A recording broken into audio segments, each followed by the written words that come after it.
Good morning दोस्तों, स्वागत है आपका सिविल्स एजुकेशन में। करंट अफेयर्स कर लेते हैं आज 14-15 सितंबर के। ठीक है, शुरू करते हैं। और हाँ, थोड़ा बहुत मेढकों की आवाज़ आ सकती है तो प्लीज़ उसको इग्नोर कर देना। चलिए शुरू करते हैं। पहला टॉपिक पढ़ेंगे हम लोग प्रोजेक्ट 17A। नवल शिप से संबंधित हम लोगों ने एक प्रोजेक्ट और पढ़ा था, प्रोजेक्ट 75। इसको भी यहाँ पर रिवाइज कर लेंगे। ठीक है, पहले देखते हैं प्रोजेक्ट 17A क्या है। इस प्रोजेक्ट के तहत INS तारागिरी को अभी हाल ही में लॉन्च किया गया है। यहाँ पे INS से कन्फ्यूज मत हुआ करो। INS का मतलब सिर्फ INS विक्रमादित्य और INS विक्रांत नहीं है। इंडियन नेवी के पास जितने भी शिप हैं, चाहे वो बड़े साइज के हैं या फिर छोटे साइज के हैं या फिर कैरियर कैटेगरी के हैं, वो सभी INS हैं। बस फ़र्क इतना है कि जो INS विक्रमादित्य है या फिर INS विक्रांत है, जो आने वाला एक और है INS विशाल, ये हाथी साइज के हैं, बड़े साइज के हैं, और ये छोटे छोटे जहाज़ हैं। जैसे किसी सेना में पैदल सेनाएं होती हैं, घुड़सवार सेना होती है, हाथी पे बैठने वाली सेना होती है, लेकिन सभी गिने तो जाएंगे फौज में ना। उसी तरह का सीन यहाँ पे भी है। और इस प्रोजेक्ट के तहत जो भी शिप बनाए जा रहे हैं, जो भी जहाज़ बनाए जा रहे हैं, ये स्टील्थ टेक्नोलॉजी पे बेस्ड होते हैं। अगर कोई भी जहाज़ स्टील्थ टेक्नोलॉजी से एम्बेडेड है तो उसे बोला जाएगा कि वो रेडार से डिटेक्ट नहीं हो सकता। तो ध्यान रखें, स्टील्थ एक तकनीकी है जिससे किसी भी जहाज़ को रेडार से बचाया जा सकता है, रेडार उसको डिटेक्ट नहीं कर पाता। तो यहाँ पे अगर क्वेश्चन पूछा जाए कि प्रोजेक्ट 17A किससे संबंधित है, ऑप्शन में पनडुब्बी दे देगा, मिसाइल दे देगा। सरफेस वाटर पर चलने वाले जहाज़ हो सकते हैं, जैसे INS तारागिरी है। ये तो पानी की सतह पे ही चलेंगे ना, पनडुब्बी तो है नहीं, है सबमरीन तो है नहीं जो पानी के अंदर चलेगी। तो ध्यान रखना है प्रोजेक्ट 17A। लेकिन हम लोगों ने जो प्रोजेक्ट 75 पढ़ा था, ये सबमरीन से संबंधित था।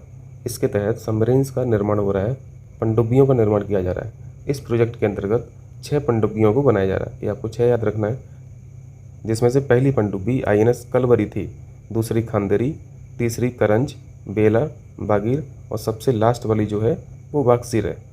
तो यहाँ पे 6 की 6 याद रखना, सीक्वेंस भी याद रखना है, पहला भी याद रखना है, अंतिम तक याद रखना है। हो जाएगा तो ना। अब यहाँ पे देखिए प्रोजेक्ट 17A के बारे में। 2019 में इस प्रोजेक्ट को लॉन्च किया गया था। इस प्रोजेक्ट के तहत जो पहला स्टील्थ शिप था वो INS नीलगिरी था। ठीक है, दूसरा INS उदयगिरी, और तीसरा INS तारागिरी, जिसके बारे में हम लोग अभी पढ़ रहे हैं। तारागिरी के बारे में हम लोग पढ़ रहे हैं तो ध्यान रखना, ये पहली नहीं है, तीसरी है। ठीक है, चलिए दूसरा टॉपिक है अमेरिकी ओपन टेनिस। इसको हम लोग कल भी पढ़े थे, लेकिन हम लोगों ने वीमेंस कैटेगरी में देखा था। ईगा स्वियाटेक को हम लोगों ने पढ़ा था। USA ओपन की ये विजेता रही हैं।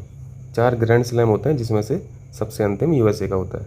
और मेंस सिंगल कैटेगरी में कार्लोस अलकराज ने जीता है। इनका नाम याद रखना है, ये कहाँ के हैं ये भी याद रखना है। कार्लोस अलकराज स्पेन के हैं और ईगा स्वियाटेक ये पोलैंड की हैं। ठीक है, इनको याद रखना इसलिए भी इम्पोर्टेंट है क्योंकि ये सबसे कम उम्र के व्यक्ति हैं आफ्टर राफेल नडाल। कार्लोस ने ये टूर्नामेंट 19 वर्ष की उम्र में जीता है, और नडाल साहब 19 वर्ष से भी कम थे जब इन्होंने पहला ग्रैंड स्लैम जीता था, फ्रेंच ओपन 2015 में। हो जाएगा। चलिए तीसरा टॉपिक है अहेली। अभी हाल ही में चर्चाओं में रहा शब्द अहेली। ये क्या है आपको याद रखना है, ये खादी कपड़े का एक प्रकार है, खादी है। अभी इसी के नाम से एक फैशन शो का आयोजन किया गया था, अहेली खादी फैशन शो। और खादी तो स्वदेशी मूवमेंट का सिंबल भी रहा है, हमारी परंपरा, हमारी संस्कृति का सिंबल भी है। ठीक है, चलिए तीसरा टॉपिक है GI उत्पाद बैठक। ये बैठक किस किस के बीच में हुई है, भारत और कतर के मध्य हुई है, ध्यान रखना है। अब पढ़ लेते हैं थोड़ा GI टैग के बारे में। GI टैग किस लिए दिए जाते हैं, ताकि किसी भी प्रोडक्ट की, किसी भी सामान की जो स्पेशल कैरेक्टरिस्टिक्स हैं उनको पहचान दिया जा सके, उनकी पहचान को बचाया जा सके, इनके नाम का दुरुपयोग ना हो सके। बाकी यहाँ पे कुछ लीगल प्रोविज़न इनको देख लीजिए। GI tag of goods registration and protection act 1999, ये एक्ट आपको याद रखना है। और ये GI टैग जो देती है संस्था, उस संस्था का नाम क्या है, उस संस्था का नाम है GI टैग रजिस्ट्री, जो चेन्नई में है। इसको हम लोग कई बार वैसे पढ़े हैं, हिंदी में देख लीजिए, वस्तुओं का भौगोलिक संकेतक, पंजीकरण और संरक्षण 1999। आइए यहाँ पे देखते हैं इस्पात का उत्पादन में क्या स्थिति है भारत की।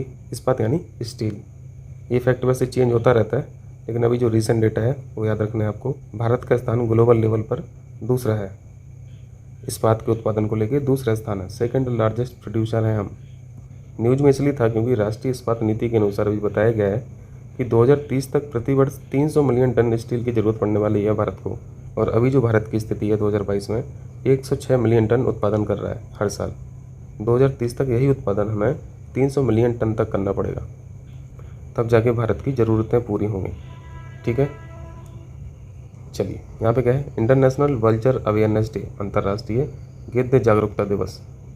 और गिद्धों के बारे में तो हम लोग जान ही रहे हैं कि ये सबसे ज़्यादा संकटग्रस्त प्रजातियों में से एक है। अब दिखते ही नहीं है, सब मर गए हैं, कभी कभार ही देखने को मिलता है, ये हालत है। गिद्धों को नेचर के सबसे बेस्ट स्कैवेंजर्स के रूप में जाना जाता है। इसका मतलब है कि इनसे अच्छा सफाई अभियान कोई चलाता नहीं है। जब भी कोई जानवर मरता है इनको सबसे पहले पता चलता है, और इनके आने से और भी जीवों को पता चल जाता है, तो वो भी आ जाते हैं। यानी इनकी टीम तो आती है, बाकी टीम को भी ये आमंत्रित कर देते हैं। और जो जानवर का कारकस पड़ा रहता है, मरी हुई बॉडी पड़ी रहती है, उस कारकस की सफाई हो जाती है इन सब के द्वारा। तो एक तरह से प्रकृति को क्लीन ही तो कर रहे हैं।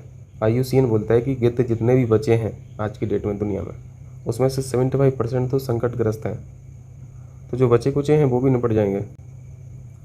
तो यहाँ पे हमारे लिए प्रीलिम के लिए क्या इंपॉर्टेंट फैक्ट है, बस हमें दिवस याद रखना है।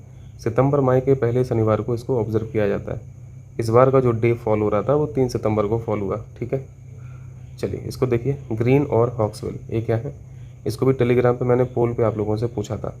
ग्रीन और हॉक्सवेल ये प्रजातियाँ हैं समुद्री कछुए की।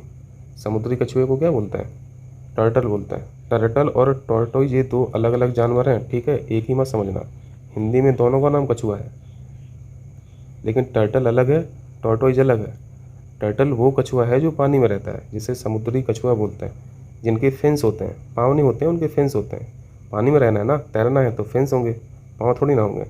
और जो टॉर्टोइज होता है ये ज़मीन पर रहता है, ये ज़मीन पर रहने वाला कछुआ है। इनके पाँव होते हैं, इनके क्लॉज भी होते हैं, नाखून भी होते हैं। मैं इमेज लगा दूंगा तो इसको देख लेना। तो पोल में जैसा क्वेश्चन पूछा था उसी तरीके से पूछा जा सकता है क्वेश्चन।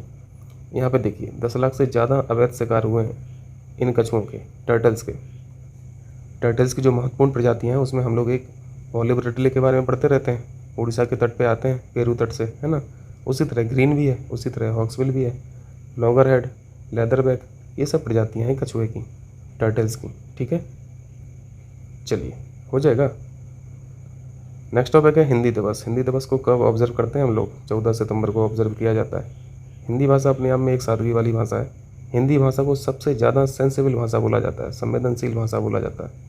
भाषा से संबंधित कुछ बातें देखिए यहाँ पे, कौन से शेड्यूल में है, 8th शेड्यूल में भाषाओं का उल्लेख है। आर्टिकल 351, ये भी मैंने टेलीग्राम पे पोल पे पूछा था। हिंदी भाषा का प्रचार और उत्थान आर्टिकल 351 में उल्लिखित है, क्लियर है। चौथी सबसे बड़ी भाषा है दुनिया में बोली जाने वाली हिंदी भाषा।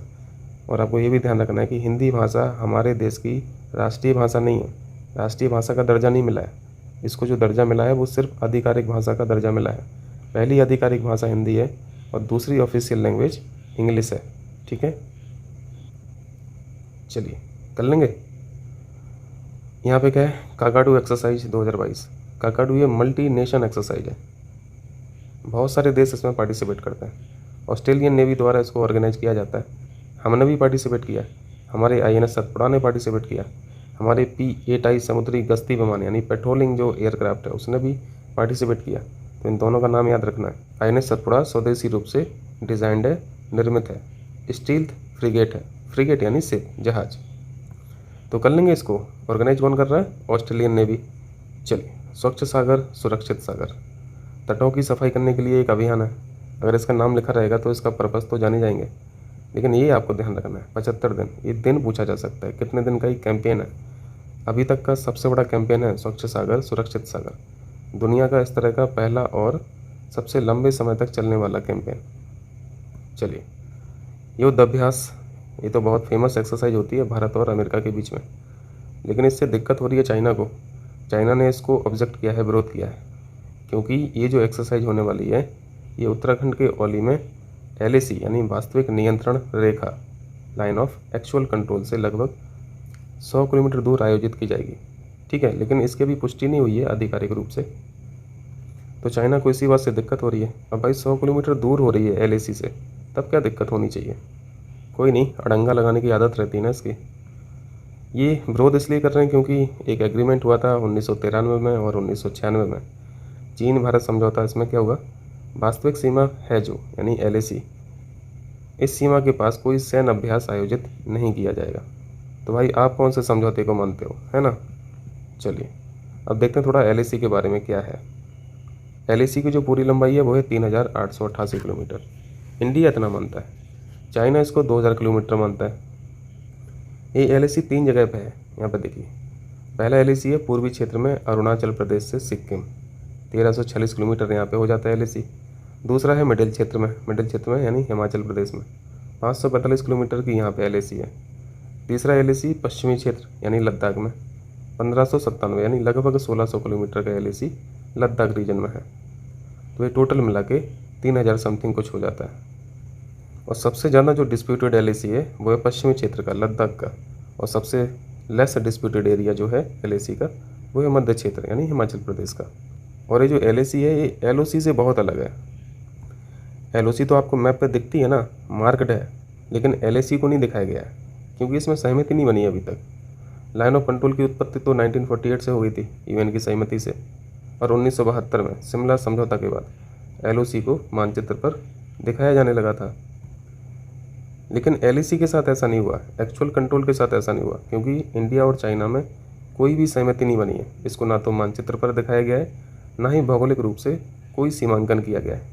ये आपको ध्यान रखना है। कर लेंगे, चलिए आइए इनको भी यहाँ पे देख लीजिए। किस संस्था ने डीम्ड यूनिवर्सिटी के दर्जे के लिए आवेदन किया है अभी हाल ही में? एनसीईआरटी लगा देना। डीम्ड यूनिवर्सिटी समझते हैं ना, किसी यूनिवर्सिटी को अगर डीम्ड यूनिवर्सिटी का दर्जा दे दिया जाता है तो ऐसी यूनिवर्सिटीज़ को अधिकार मिल जाता है कि वो अपने हिसाब से किसी भी कोर्स को चला सकता है। दूसरा है, भारत में चीतों को कहाँ से री इंट्रोड्यूस किया जा रहा है भारत में? इसको तो हम लोग वैसे पहले भी पढ़ चुके हैं कई बार, कूनो पालपुर नेशनल पार्क में। कहाँ पे है ये? मध्य प्रदेश में, ठीक है। कहाँ से लाया जा रहा है? नामीबिया से लाया जा रहा है। तीसरा है, किस रिपोर्ट के अनुसार 5 करोड़ व्यक्ति विश्व स्तर पर आधुनिक दास्ता यानी मॉडर्न स्लेवरी से ग्रसित है? ये ऐसा किसने बताया?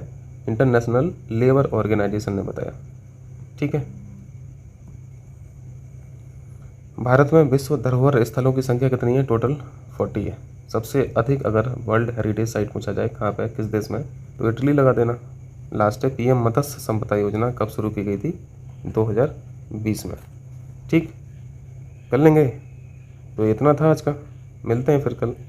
बहुत बहुत शुक्रिया आप लोगों का।